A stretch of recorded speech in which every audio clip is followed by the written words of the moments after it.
سر Walter Scott کا شمار انگریزی ادب کے نامور افراد میں ہوتا ہے، مگر اس کو یہ مقام معمولی حیثیت کی قیمت میں ملا۔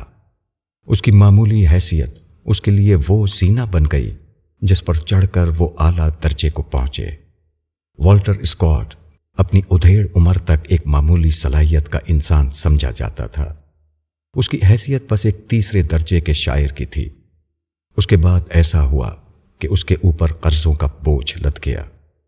اس کی شاعری اس کو اتنی آمدنی نہ دے سکی جس سے وہ اپنے قرضوں کی ادائیگی کر سکے۔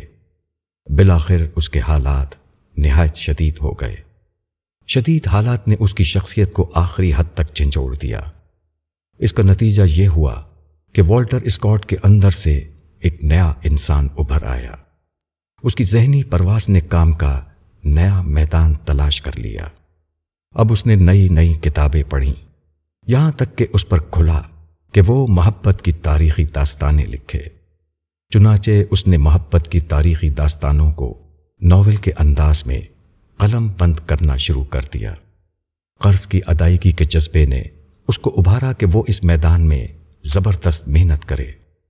اس نے کئی سال تک اس راہ میں اپنی ساری طاقت صرف کر دی۔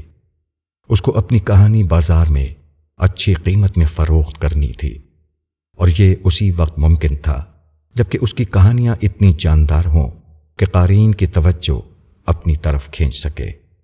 چنانچہ ایسا ہی ہوا۔ والٹر اسکاٹ کی غیر معمولی محنت اس کی کہانیوں کی مقبولیت کی ضامن بن گئی۔ اس کی لکھی ہوئی کہانیاں اتنی زیادہ فروخت ہوئیں کہ اس کا سارا قرض ادا ہو گیا۔ والٹر اسکاٹ پر اگر یہ آفت نہ آتی تو اس کے اندر وہ زبردست محرک پیدا نہیں ہو سکتا تھا جس نے اس سے وہ کہانیاں لکھوائیں جس نے اس کو انگریزی ادب میں غیر معمولی مقام دے دیا۔ اس کے بعد والٹر اسکاٹ کو سر کے خطاب سے نوازا گیا۔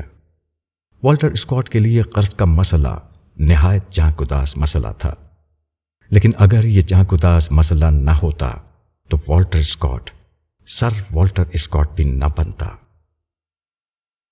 مولانا وحید الدین خان۔